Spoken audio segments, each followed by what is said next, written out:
welcome to the L3 Leadership Podcast. Thank you so much for giving us an hour of your time, and I can't wait for the value you're going to add to our audience. And I want to start with really just talking about an overview of your Chick-fil-A career. You had a 37-year career at Chick-fil-A and started when you were pretty young. Can you give us just a brief overview of what that experience was like? Yeah, happy to. First, it's an honor to be with you. And Jesse, it's an honor to have you joining us today. And I guess, Doug, you'll explain that. But I met Truett Cathy when I was a junior in college. And it's amazing to me, maybe even a little divine intervention on that one, but met him then. And it's interesting, Doug, at age 21, when I was a senior in college, I had everything about life figured out, as most 21-year-olds do. Yep. Just a year closer to 21 than me. But here's how I had it all figured out. I figured I was going to graduate from college, make as much money as I could, as fast as I could, to retire as early as I could. And I thought the whole point of work was to retire from it, because that's kind of what I've been taught, from culture, and it's, people aspire. So I'd set 35 as my goal. I said, if I can just be retired by age 35, how could life get any better than that? That's the best idea I had as a 21-year-old. And a lot of 21-year-olds that I share that with now, they think that's the best idea they got. Yeah. What were you going to do with all that free time? What was the dream? Were you like, hey, I'll just golf all day? Or? Well, that's what's so funny is, because when you think about that goal a little deeper, it's like, okay, well, if your whole goal is to stop doing whatever you're doing as soon as possible, what does that tell you about how much you're enjoying it? And so, I tell you today, I'm so glad that didn't happen. Sometimes what's great in life are the things that don't happen. I'm so glad that didn't happen in my life, because in going to work for Chick-fil-A and going to work for Truett Cathy, I found something what I would call 1,000 times better than early retirement. Something that as a 21-year-old, I never could have even imagined existed, something that never had crossed my mind. And even if you had suggested it to me, I'm not sure I would have believed it. And so instead of finding the job I could retire from early, I found the job I wouldn't want to retire from. See, that thought had never crossed my mind, that there could be a job you wouldn't want to retire from, or even should be a job you wouldn't want to retire from. But when you think about it, if retiring early is all about stopping doing whatever you're doing as soon as possible, then finding the job you wouldn't want to retire from is finding something you would never want to stop doing because you're loving it so much and you're enjoying it so much. And so Truett Cathy role modeled that. He lived it out in front of me, and he role modeled that. He used to talk about the fact that if you love what you do, you'll never work another day in your life. So I feel like I've never worked a day in my life, gotten paid anyway. Pretty good gig if you can get it. But there's so much more to it than that, which is what I want to dig into on this podcast. But I think just starting with that, one thing that changes everything sometimes in life. And that one thing, I thought, again, as a 21-year-old, I was convinced, retire by 35, that's as good as it gets. And now I found something so much better. And it's funny, Truett role modeled that in so many ways. I remember going into his office when he was in his 80s. And I'd say, Truett, what are you still doing here, man? Your 401k fully funded. It's like you're the sole owner of a multi-billion-dollar. Why are you still here? And he'd say, why would I stop doing something I love this much? Come on. And just being around that, it's like, wow. Because what I found is that I think work was designed to be something rewarding, enriching, exciting, fulfilling.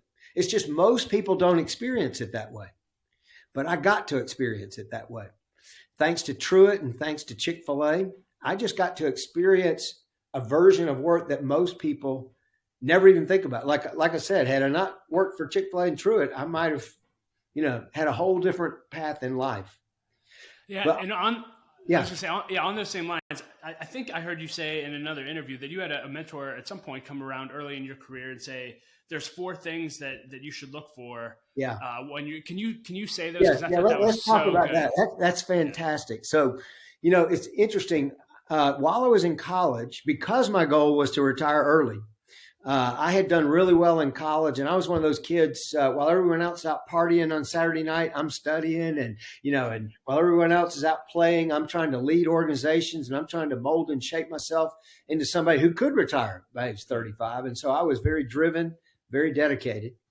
And so the dilemma for me when I graduated is that I had a lot of really good offers. A lot of really good offers coming out of college that would have paid me a lot more money than Chick-fil-A. In fact, Chick-fil-A was the worst offer I had by about 50%. It was like 50% Wow. less than what I was being offered other places. And yet there was something about it that was intriguing to me. I couldn't figure it out. I'm a stupid 21-year-old. It was not very clear to me why. I just knew that something inside of me said, gosh, that still seems appealing, but I can't figure it out because if my goal is to retire early and that job's 50% less, I don't see how that's putting me any closer to my goal. So I had a mentor in my life, a guy that I'd worked for at Six Flags Over Georgia. I had worked in the marketing department at Six Flags Over Georgia during college, during the summers as an intern. And that's really how I fell in love with marketing. Originally, when I went to college, I thought I wanted to be an attorney. And my dad was an attorney. My older brother is an attorney. And that was kind of the path I was in, and did a summer internship, changed my life. Just fell in love with marketing. In fact, I was at Wake Forest, Doug, at the time, and they didn't have a marketing major. So I ended up switching to University of Georgia, which that's where I ended up meeting Truett, and one thing leads to another. But so I ended up graduating from University of Georgia. Again, I'd done really well academically, done really well extracurricularly, had a lot of good offers. So I sat down with Dave Kaplan. He actually came to the University of Georgia. Doug, this seems like it was yesterday. I was sitting in the parking lot of the ATO house. I was president of ATO, my fraternity, and I explained this dilemma to him. I said, I got all these great offers. This one from Chick-fil-A seems interesting, but I can't figure it out. And didn't take him a nanosecond to figure it out. He said, Salyers? He said, the last thing you need to worry about coming out of college is how much money you make. Wow. He said, you need to find 4 things. He said, first, find a leader that you want to be more like. Take a look at the leader that you're putting yourself under. That's a picture of the future you. Do you like that picture? And, Truett said it differently. Truett said, we become like those we surround ourselves with, for better or worse. So I think it's not only the leader you put yourself under, but it's the people you'll be surrounded by will mold and shape who you become. So who's like, take a look at all those offers, and is the leader that you're putting yourself under and the people you're putting yourself around a picture of the future you want for yourself? So that was issue number 1. Issue number 2 is, he said, the first question you're going to get whenever you get in a social setting, party or whatever, is what? Where do you work? And so he said, are you going to be proud of the answer to that question? Are you working somewhere you'll be proud to tell people this is where you work? Truett, again, said it this way. All these things I learned from Truett, just different words, but kind of the same idea. Truett he lived his entire life by Proverbs 22:1. A good name is rather to be chosen than great riches. So Truett would have said a good name is rather to be chosen than great. And so I'm looking for great riches. And really what I need to be looking for was a good name. And Truett was very concerned about his personal good name and the good name of Chick-fil-A along the way. So that was issue number 2. So first, put yourself under a leader you want to become more like. Second, does the company you work for have a good name you'd be proud to tell people, this is who I work for? Third, he said, each of us is kind of uniquely gifted to do certain things. Does the job that you're signing up for allow you to do what you're uniquely gifted to do? So many times, Doug, especially in college, especially if somebody wants to just make as much money as they can, as fast as they can to retire as early, the question is, what majors pay the most money? And that's what you should major in. Well, that's great if you're good at that. It's terrible if that's not what you're naturally gifted at doing. And so basically he was saying, what are you naturally gifted at doing? And does this job involve that? That's the third thing. And then fourth, he said, find a job you'd be passionate about doing. And I'm going to elaborate on that. By passionate, it kind of means 2 things.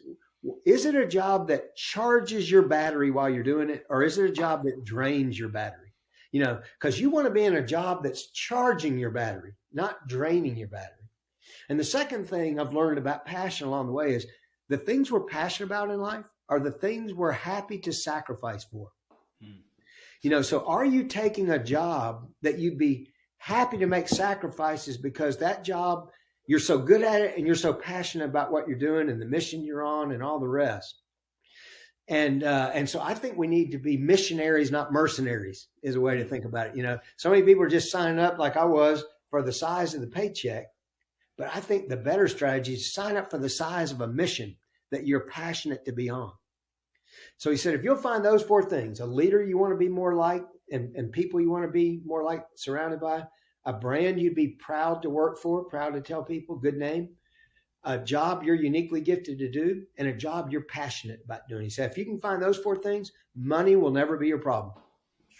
And it's like the scales fell from my eyes at that point. Suddenly I saw why I was struggling, because the other jobs I had certainly would have paid more coming out of college, but didn't have, in some cases, any of those 4 things, but certainly not all 4. But Chick-fil-A had all 4 of those in, Technicolor. Yeah. And so I ended up, that was the day, it was like instantly I said, okay, I'm going to work for Chick-fil-A. That makes total sense to me. And David, you talked a lot about the pursuit of money and that we shouldn't pursue it. Although, just like you mentioned, as you pursued those 4 things, obviously you stayed at Chick-fil-A for 37 years. I'm assuming that similar to Truett, that towards the end of your career at Chick-fil-A, you were also in a position where you had some money. And just out of curiosity, we have a lot of young leaders listening to this. Now that you have some money and, in a position where you could have retired earlier, done anything you want to do, what does money do for you when you actually have some? Does it actually fulfill that desire that you had when you were 21?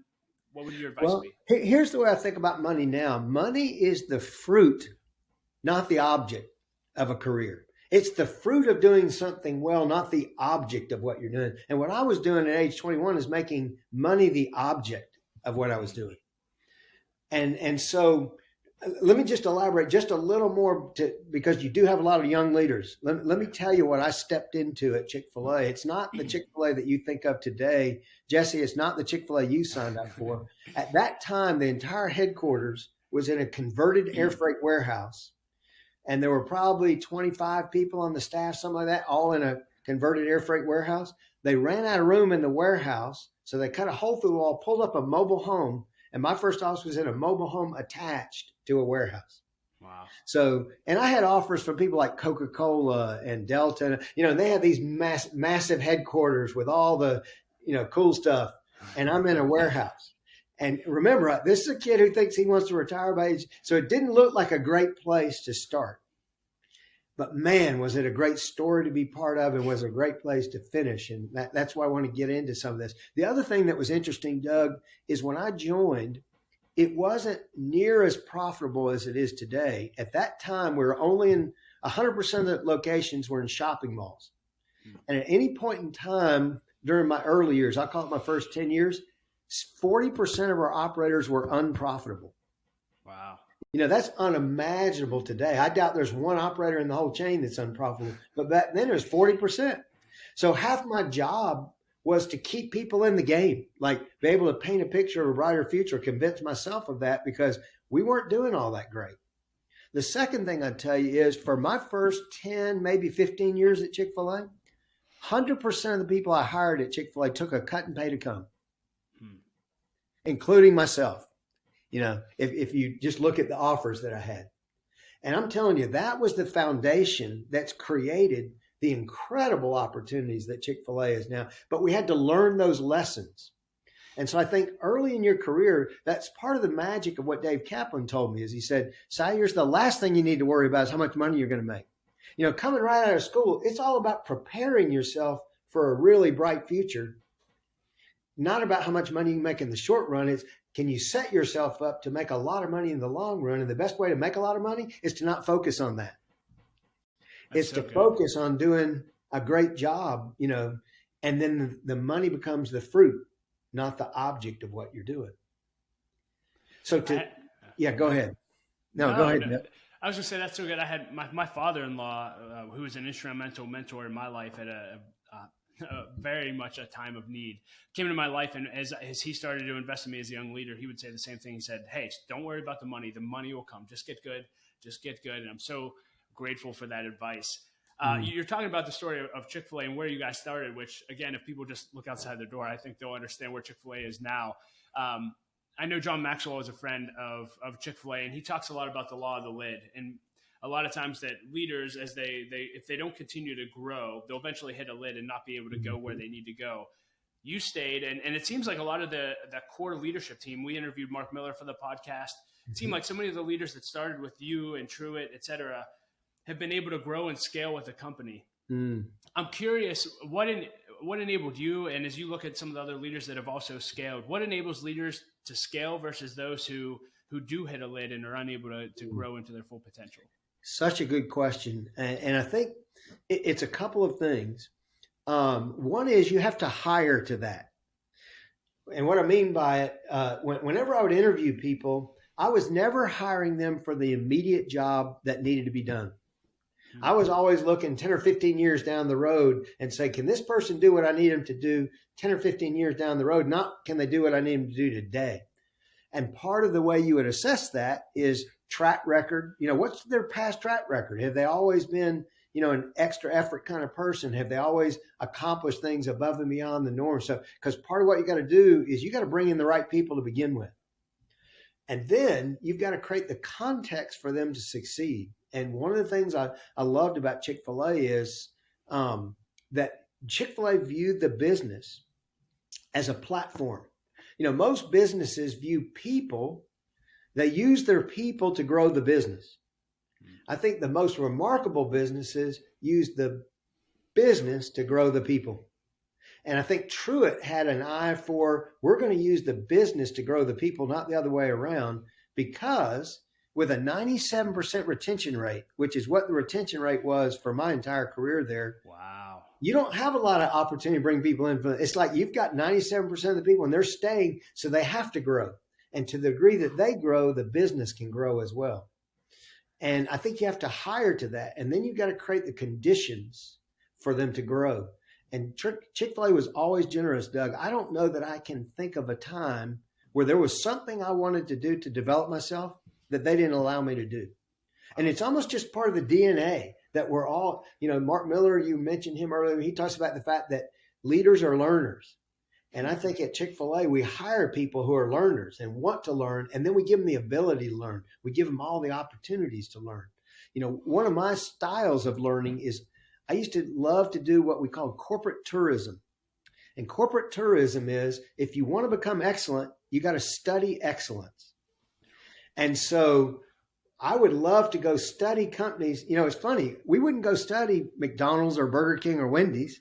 We'd go study Apple and Google and Zappos and, Patagonia. And we'd go to find excellence wherever it existed and go study it and then say, now, how can we translate that back to Chick-fil-A?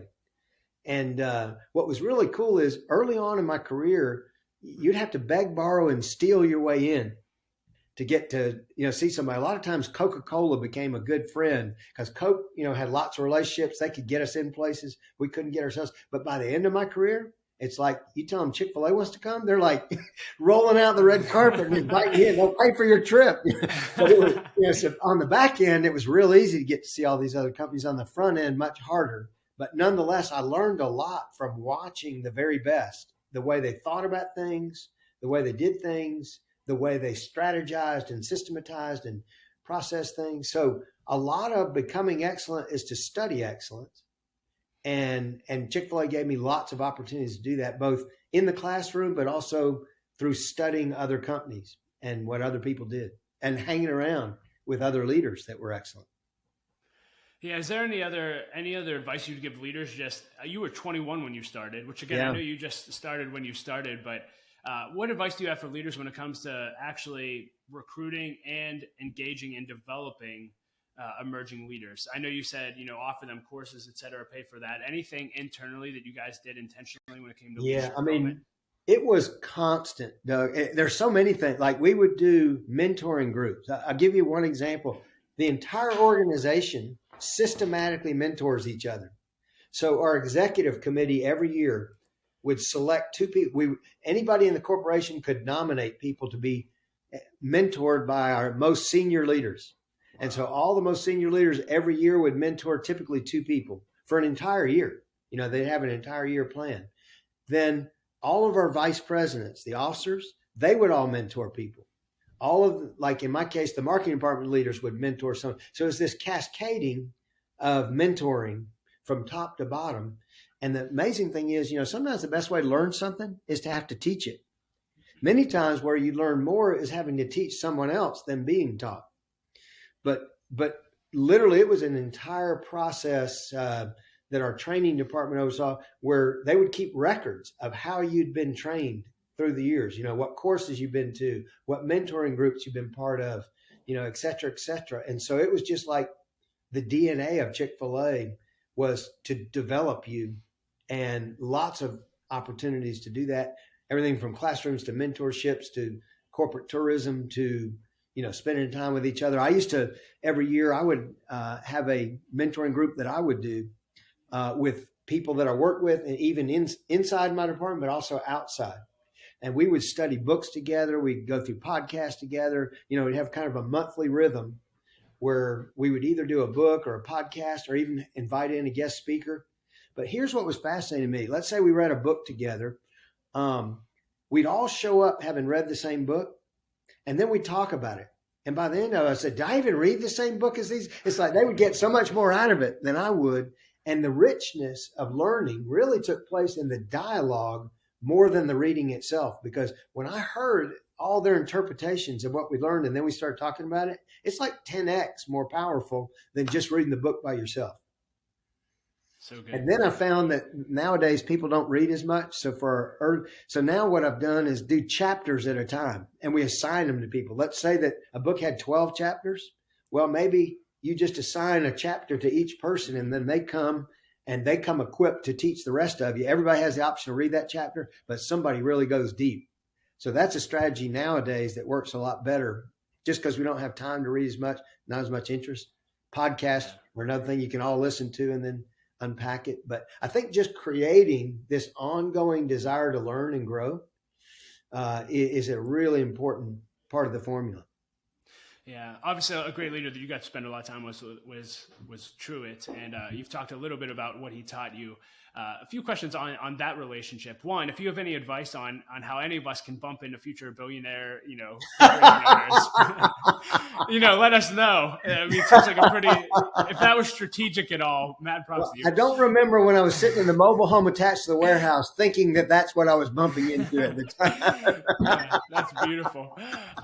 But I'm curious, do you have a favorite memory from Truett, whether it was something fun or a lesson that you learned or a time you were with him? Yeah, I do. I have so many fond memories. Early on in my career, it seems weird now, and I think somebody like Jesse, is going to be. But like we were such a small group. I went on vacation. I went to Cancun, Mexico, with him and his family. We went snowmobiling together. All this stuff, which seems amazing now, but at the time, it's like there's just a handful. It's very natural and normal at the time.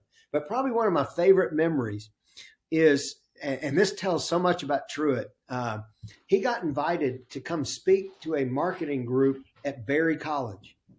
And he kind of set the tone, as I think about it. He would never go on a trip while I was there where he wouldn't take somebody with him, because he was always trying to mentor. So wherever he went, he'd invite people to go with him. So I got invited to go to Berry College, and it turns out, I don't know how much you know about Truett, but he fell in love with Berry College that week when I went with him. He had never been there before, and we went together. And I just saw him fall in love. And now there are all kind of programs that Chick-fil-A sponsors up at Berry College now. There's a summer camp. There's a college student group that's kind of separate from the year. All these things there's a family retreat center up there. All these things he's done up there. But here's what's so funny is he invited me to go with him because he was speaking to a marketing class. And this is, a year or so into my career, maybe 2 years, not very long. And I'm so excited because I'm going to get to learn from the master, so I have my notebook and I got my pad of paper and I'm ready to go. And, well, first of all, well, this will give you an insight into what he was like as a person. Back then, to be frugal, if two guys were traveling, you would just share a hotel room to save money. So I'll never forget, I woke up the next morning to a shrill scream. I'm fast asleep. All of a sudden I hear this scream, and Truett is running over with the ice bucket. And he throws it on me, and there's socks in it. And all these socks. I'll never forget. That is awesome. I'm like getting ready for the ice, and it's got socks in it. But that's the kind of jokester that he was. But then we went to the marketing class, and I'm like so excited to learn from the master.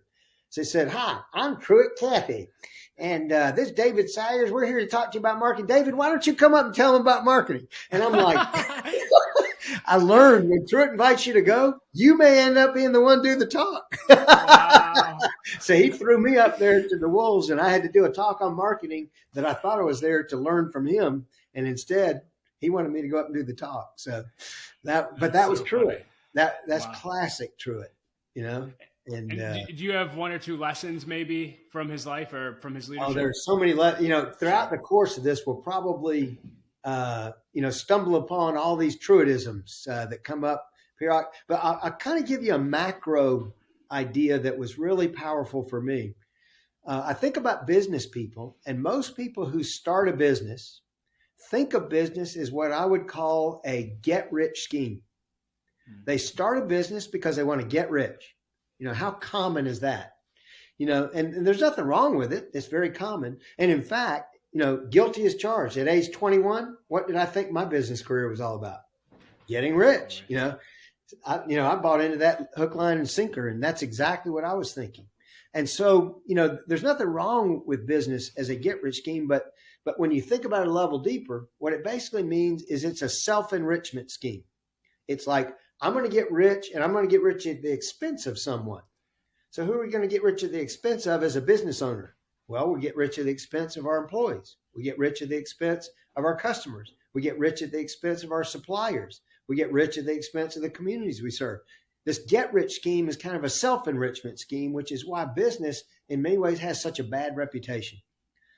And it's why the politicians can talk about, business as the evil empire and the, greedy capitalist pigs and all this stuff.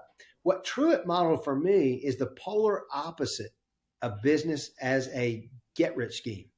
What I feel like he modeled for me was something I would call a be rich scheme. Sounds very similar, doesn't it? Get rich and be rich. Sounds almost identical, but they're polar opposites. See, business as a be rich scheme means how do we use our platform of business to be rich toward people, not get rich from them?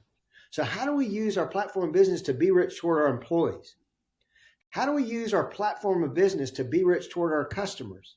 How do we use our business platform? This is the one I'd love to talk about. Be rich toward our suppliers. Wow. See, suppliers usually are win-lose kind of, it's shark eat, or, dog eat dog. And we want to, get them to lower their price and stuff. But Chick-fil-A always saw our partners or suppliers as an opportunity to be rich toward them. And then finally, how do we use our business as a platform to be rich toward the communities we serve? And so I saw Truett role model all of that before my very eyes. And that's why, that's one of the main reasons when that's the central organizing idea behind your business, your success might be, just infinitely more than the people you compete against. When a get rich business has to compete against a be rich business, it's almost not fair. As long as they're limited to competing against when a get rich business competes with a get rich business, not so bad. But it's almost not fair when they have to compete against a be rich business.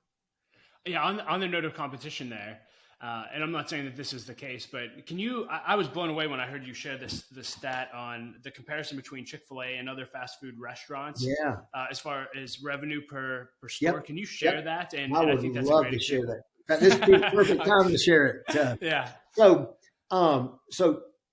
Chick-fil-A competes in one of the most ferocious industries imaginable. It is a dog-eat-dog world. There are about 200 top chains that Chick-fil-A would compete against. And if you took all those chains and you added up, let's say the advertising that they do, it'd be the biggest advertising budget in the world. It's the 200 chains compete on price. How common is it to see a 99-cent sandwich or buy 5, get 1 free or what? It's just a real price sensitive market. Right now, there's a lot of competition for talent. On and on and on it goes. It is a ferocious dog eat dog place to be. So last year, the average fast food chain, based on the last records I saw, on average does about $800,000. If you took all 200 chains, and said, took the annual revenue per restaurant and then averaged it, it'd be somewhere about $800,000. McDonald's is not only the golden arches, they are the gold standard of the business. They are really, really good. There's a lot of reasons McDonald's, has done, is so admired by so many people, including myself and Chick-fil-A. So last year, the figure I saw was in an $800,000 business, they did $2.8 million on average per restaurant. Wow. Think about that. Wow. Now, here's what's fascinating is Chick-fil-A is closed 52 more days than any one of the other 199 restaurant chains we compete against. And what's interesting is you could make the argument that that's one of the stupidest decisions that Truett Cathy ever made, because if you just looked at the numbers on a spreadsheet, just use data. We love to talk about science and data. So you just use the data on this, and Sunday is arguably the single best day to be open. Doug, I also love to be the attorney to represent Chick-fil-A, and maybe they aren't the idiots we think they are. And if I was the attorney for Chick-fil-A, here's the case that I would make. Here would be my exhibit A for the judge. I'd say, okay, Chick-fil-A competes in this ferocious category like we just talked about. The average restaurant does $800,000 business. So it's basically an $800,000 business. McDonald's $2.8 million. Chick-fil-A closed 52 more days than anyone else they compete against, arguably, Judge, the 52 best days to be open. In fact, you could argue that they lose 20% of their sales based on being closed on Sunday alone. But do you realize, would it be interesting to you if you found out that in an $800,000 business, closed 52 more days than anyone else, the average Chick-fil-A last year did $8 million What? in an $800,000 category. 10x Woo. the norm in 10x. 52 less days. More than three times what McDonald's does in 52 less days. And this just defies gravity. It's like people don't understand it.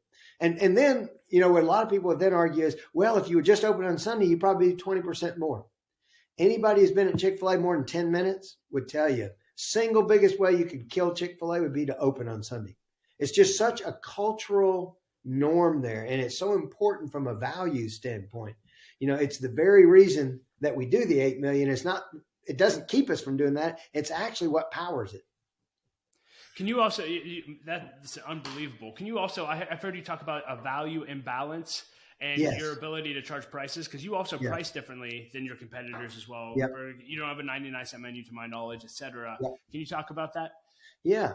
So the problem that we all face in business is that every customer I know wants to get a good value.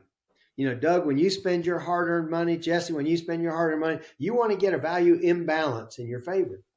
And value equals what you get divided by what you pay.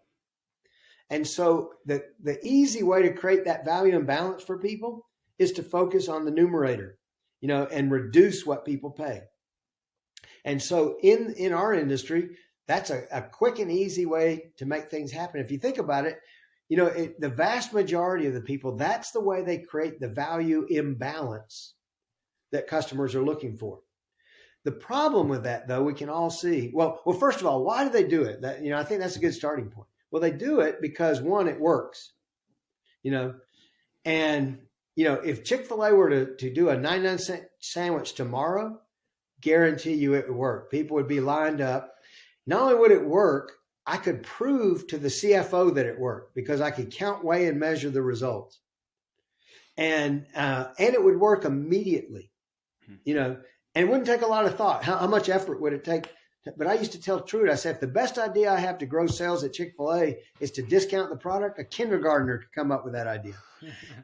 But people do it all the time. But the biggest problem is if you really have the customer's best interest in mind, let's say that Chick-fil-A sandwich, is a $5 sandwich. The most value you could ever create using that strategy of reducing the numerator is $5 worth of value. So, but the problem is the minute you reduce, the sandwich to 99 cents or whatever, and then the next day you want them to pay $5 again, what happens? Oh, so it's not very sustainable, and you can't do it profitably.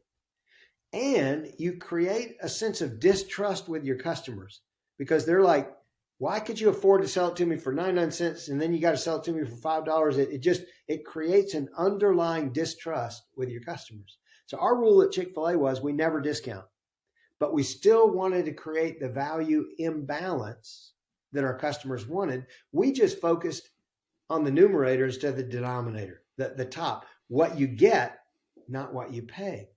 And the beauty of focusing on what you get versus what you pay is, one, we just charged a fair price every day, and so we didn't have to change the price, but it was infinite the value that we could create above the line, where it was limited below the line. And we always said we want them to, come pay $10 at Chick-fil-A and feel like they got $30 worth of value. And so we had an entire strategy to accomplish this. We used to talk about the fact that, well, first of all, let me dig in on that value a minute. So what does it look like to create value above the line? Well, there's all kinds of ways you can do it. One way you can do is focus on pain points. Like we used to study the pain points of doing business with us. So a great example of that would be the drive-through. It hadn't been that long ago that the most cars we could get through the drive-through would be maybe 100 cars in an hour, and it would be painful, and it would be, and now, last I heard, we've got individual locations because we redesigned the drive-through. We got people out taking orders. We got people who can do 500 and 600 cars in an hour. Wow. Where 100 used to be the max. But imagine how much pain we've relieved. It's almost like, your car never stops moving with the redesign of the drive-through. And so, we've given you back some time, and that's worth something. I'll give you another example. One of our operators, and so many of our greatest ideas came from the field. One of our operators noticed that a pain point that a parent would experience would be they have to go park. They'd have to get their kids, through the parking lot. Then they have to come stand in line, keep them all in order. Then they have to order, keep them in order. Then they have to get their food, keep them in order, then go sit down. It's really painful as a parent with a bunch of kids. So one of our operators came up with the idea of parent valet one time. And basically the way a parent valet would work is you pull in, you leave your kids strapped in their seats in the car, pull in the drive-through, order, and then go walk in and they have your food on a table ready to go. And, we've reduced half the hassle. So on and on and on it would go. Pain points are a great place to, and then service is a great place. I'll never forget the birth of second mile service at Chick-fil-A happened, interestingly, in the last financial crisis that we went through in 2007 and 8. And during 2007 and 8, the entire country was going through a crisis, not unlike the one we just come through. Only it was a banking crisis last time, financial crisis. But what everyone was doing was cutting back on employees. They were cutting back on costs. They were basically trying to save themselves rich. And Truett and Dan came up with the idea that we were going to go on the offensive, not the defensive. And they had this crazy idea that we were going to ramp up our service. It has now become known as the Second Mile Service Initiative. And we were going to spend millions of dollars in a time we didn't have millions of dollars. Think COVID right now, how everybody was cutting back. Well, they had this grand initiative and nobody, it's funny now. Everybody, if you talk to you now, thinks it's a good idea. But at the time I was there, no one thought it was a good idea, myself included. It's like, we don't have this money. You guys are crazy. But fortunately, they were the owners. And it was a crazy idea. It turned out to be a crazy good idea. So we developed the entire second mile service initiative in the midst of a financial crisis. We spent millions of dollars to develop second mile service, to bring in operators and their team leaders to train on second mile service. And we launched it. And sure enough, if you look at today, why people do business with Chick-fil-A, it's more about the service than the food. But here was the argument against it at the time. And this is what I really want to make a point of. So many great ideas don't look good at the time they're suggested. Because the argument against this, again, if I was the attorney, the argument I'd make against second mile service would be, no one comes to fast food for service.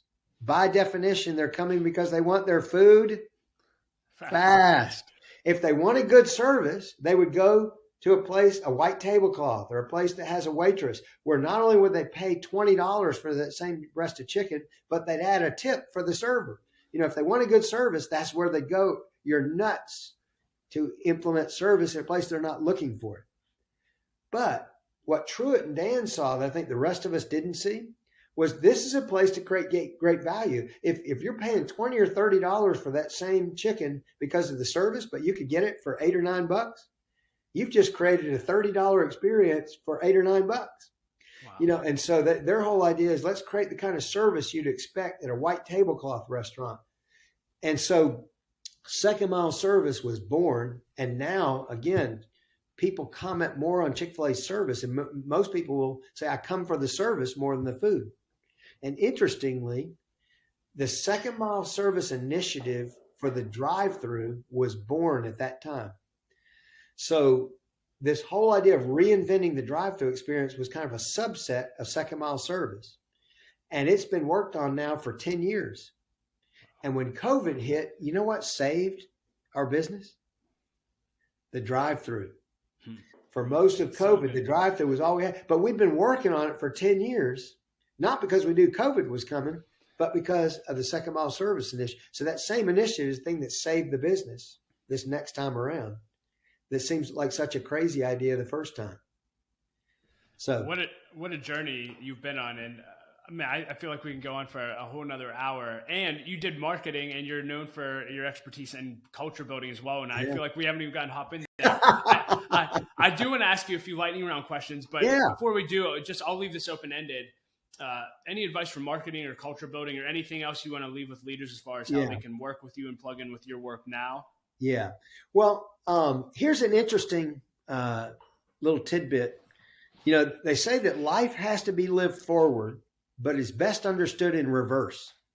So I'm now on the other side, looking back on my 37 years at Chick-fil-A. And here's one of the fascinating things.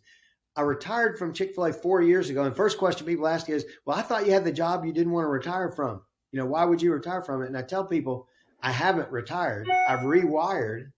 And I told Dan Cathy when I left, I said, I am still on the same mission I've been on at Chick-fil-A for the last 37 years. I just want to apply it beyond Chick-fil-A.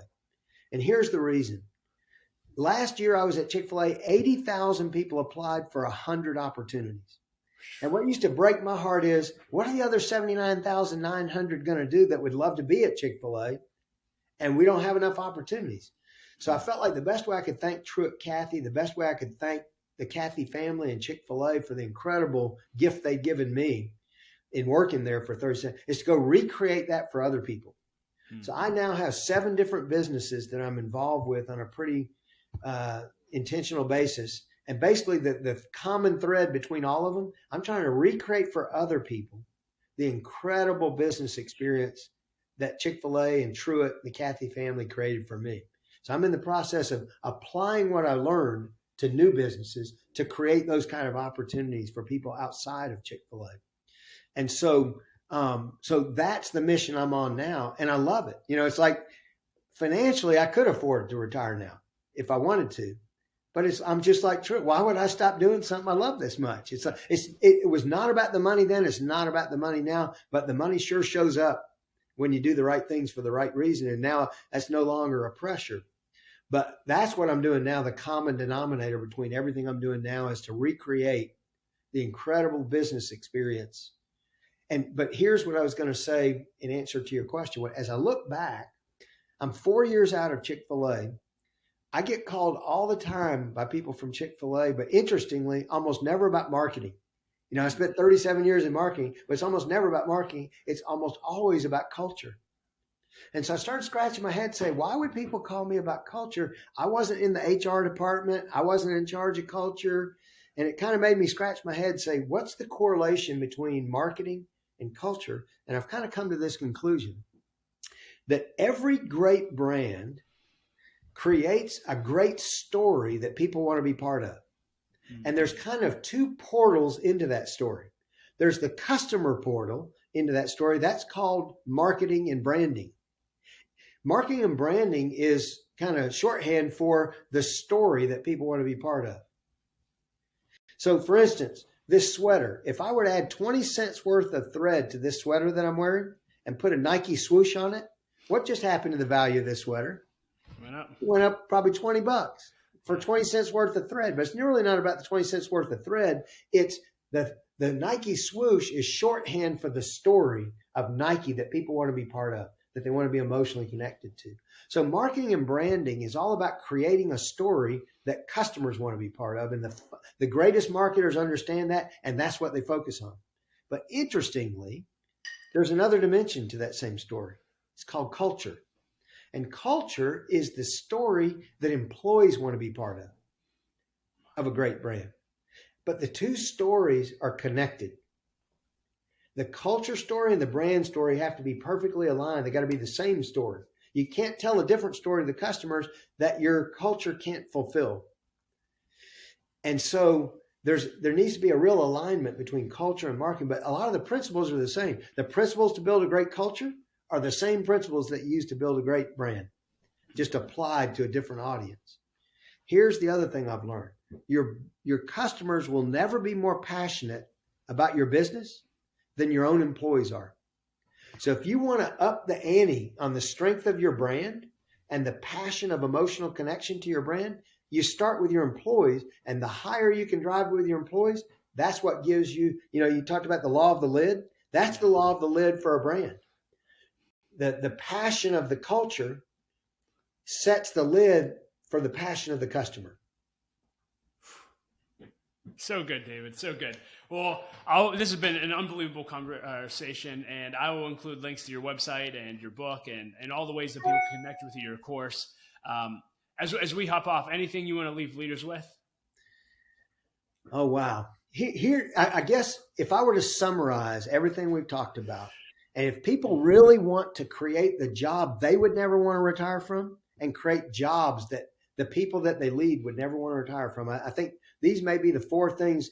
I had four things coming in that Dave Kaplan. I want to give you four things going out. Come on. I think the greatest leaders understand the power of love in the marketplace. That love is not a word that most people connect to business very often, but here's what I would tell you. If you can create an environment where people love what they do, and that's all about finding the right people, putting them in the right seat on the bus, all that, but using their unique gifts and strengths and that, but they love what they do. Secondly, they love who they're doing it with. Like they get to show up every day and they say, I can't believe I get to do life with all these people at work. So many people I know, it's thank God it's Friday. For me, it was always thank God it's Monday, because I get to get back to these amazing people that I love being around, I love doing life with. So love what you do, love who you do it with, love the mission you're on. The greatest brands and have to have a mission, a purpose, a meaning well beyond money. Jim Collins said that true greatness comes in direct proportion to passionate pursuit of a purpose beyond money. If you want to have a great career, if you want to have a great brand, you got to have a purpose beyond money for which your business exists, for which your career exists. It's got to be a mission you're excited about. And then finally, you got to love who you're becoming in the process of accomplishing that mission. If you can love what you do, love who you do it with, love the mission you're on, and love who you're becoming in the process of accomplishing that mission, you got a real shot at having a job you wouldn't want to retire from. Come on, David, this has been unbelievable. You just dropped leadership gold after leadership gold after leadership gold. So thank you for your time, and hopefully we'll get to do this again sometime. Thank you for everything you do. It's been my pleasure and a real joy to be with you, Doug.